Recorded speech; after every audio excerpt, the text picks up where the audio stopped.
बच्चों एक बार फिर आपका स्वागत है जीतो जेई सीरीज में, जिसमें मैं जेई 2027 के लिए सारे इंपॉर्टेंट टॉपिक्स तैयार करा रहा हूं।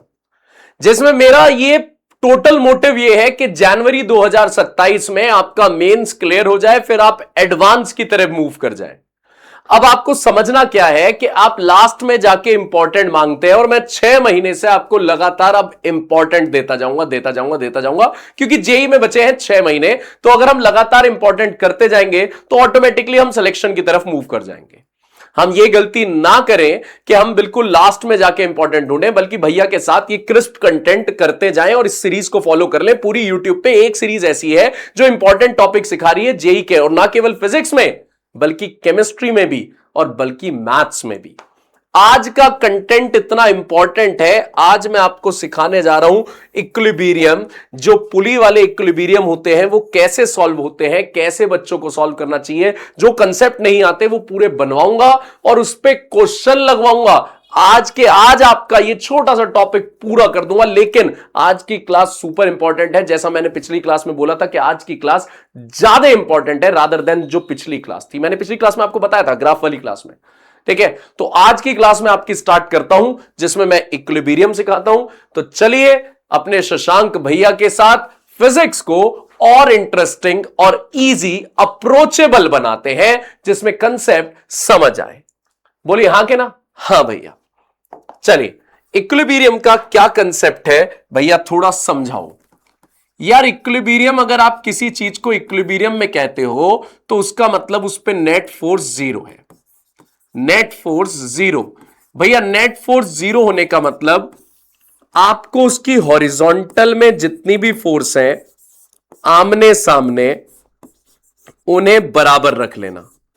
हॉरिजॉन्टल में जितनी भी आमने सामने फोर्स है बराबर रख लेना। जैसे ये x इधर है, y इधर है, z इधर है सपोज, तो x और y तो इस तरफ जा रहे हैं और z इस तरफ। तो अगर ये इक्विलिब्रियम है तो जरूर x प्लस वाई फोर्स मिलकर z के बराबर होगी। और वर्टिकल में आप ऊपर नीचे की फोर्स बराबर रख देना।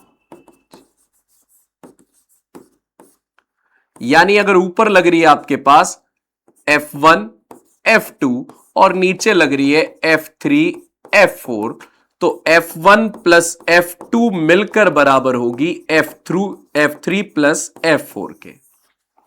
ठीक है, अगर इक्विलिब्रियम में है। लेकिन आपको इक्विलिब्रियम में ध्यान दीजिएगा, कंपोनेंट तोड़ने भी आने चाहिए। अगर कोई आपकी फोर्स टेढ़ी है तो आप इसके कंपोनेंट कैसे तोड़ेंगे?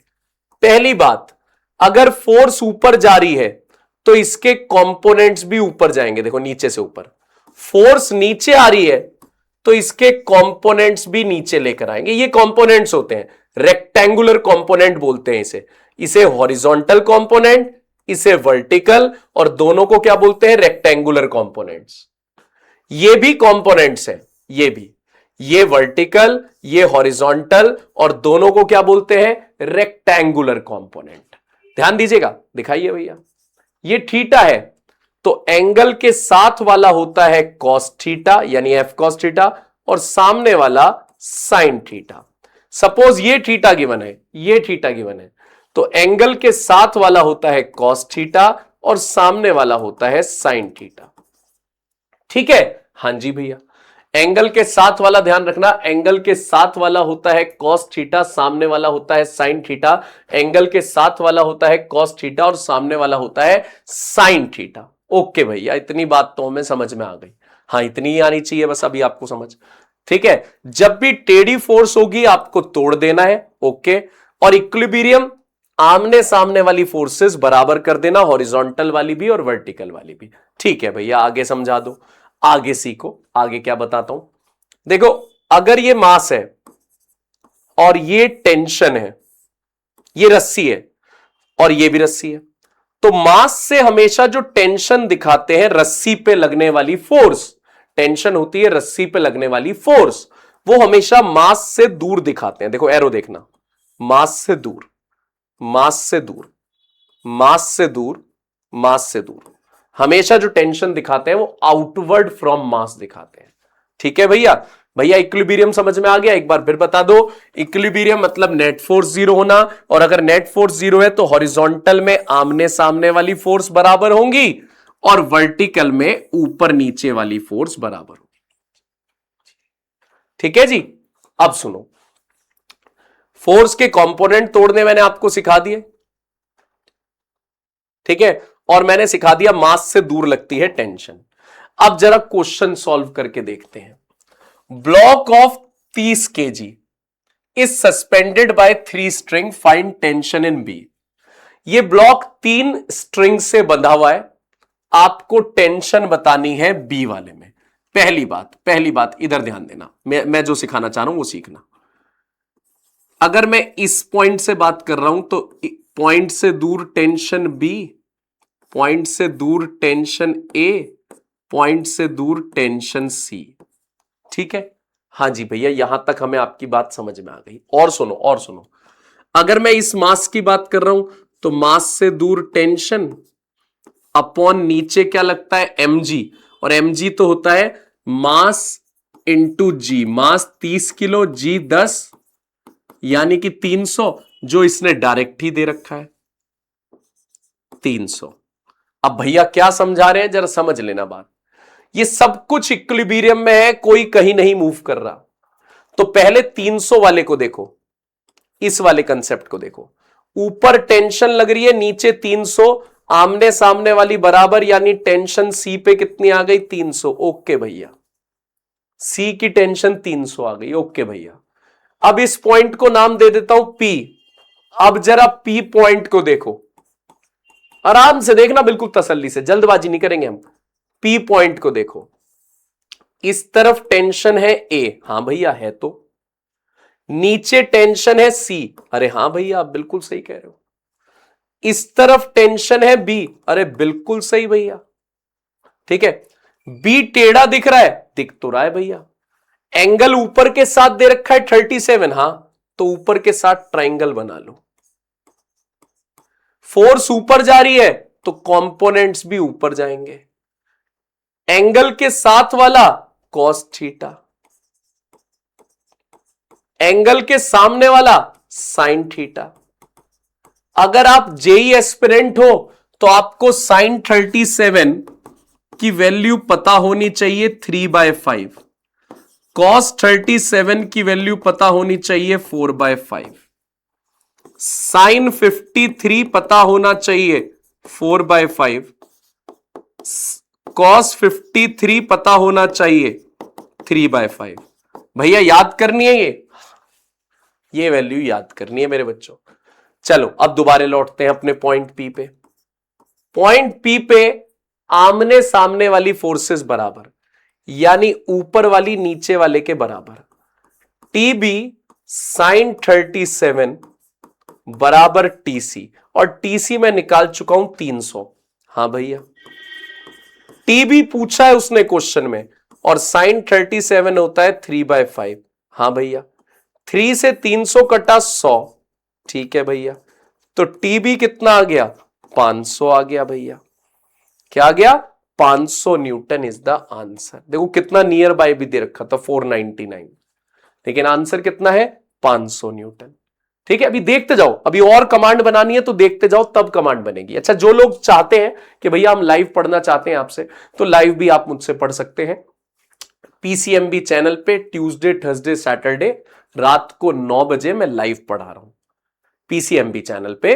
ट्यूसडे, थर्सडे, सैटरडे रात को 9 बजे मैं लाइव पढ़ा रहा हूं, आप वहां भी आ सकते हैं। 1.5 घंटे के आसपास मैं Tuesday, Thursday, Saturday live session लेता हूं, क्वेश्चन सिखाता हूं, बच्चों से अप्रोच लगवाता हूं और इंटरेक्शन आमने सामने का करता हूं, वहां भी आप आ सकते हैं।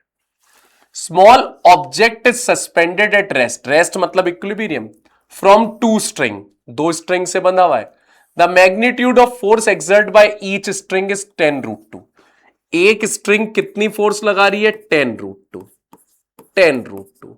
Find the magnitude of mass, इसका मास निकालना है। ठीक है, निकालते हैं।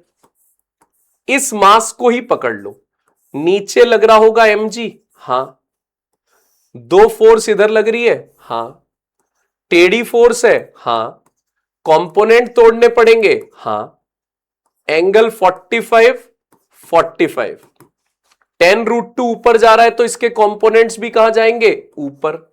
एंगल के साथ वाला 10√2 cos 45, सामने वाला 10√2 sin 45। आ जाओ, इसके भी कंपोनेंट तोड़ने पड़ेंगे। हां, फोर्स ऊपर जा रही है तो कंपोनेंट्स भी ऊपर जाएंगे। हां, एंगल के साथ वाला cos, हां 10√2 cos 45 और सामने वाला 10√2 sin 45। ठीक है भैया, ऊपर और नीचे की फोर्स बराबर। हां, ऊपर कौन सी लग रही है? 10 sin 45, 10 sin 45, 10√2 sin 45, और नीचे लग रही है mg, तो ऊपर लग रही है 10√2 sin 45 प्लस 10√2 sin 45, और नीचे क्या लग रही है? mg। ओके भैया, तो हमारे पास हो गया 20√2 sin 45, और g की वैल्यू मैंने 10 रख दी, तो 0 से 0 कट गया। sin 45 कितना आता है? 1/√2, √2 से √2 कट गया, मास आ गया 2 kg। आई होप क्वेश्चन मजेदार लगा होगा और अप्रोच बन रही होगी। तो कमेंट में लिखते भी जाना कि भैया हां अप्रोच बन रही है, ये भी मुझे बताते जाना। देखो मैंने अभी थोड़ी देर पहले बताया था 37 और 53 आ गया यहां पे भी। शायद आपने पीछे याद भी कर लिया होगा, नहीं किया हो तो अब याद कर लेना मेरे भैया। The object is figure weighs 40 kg। The object in figure 40 kilo का है, हैंग्स एट रेस्ट, रेस्ट में है।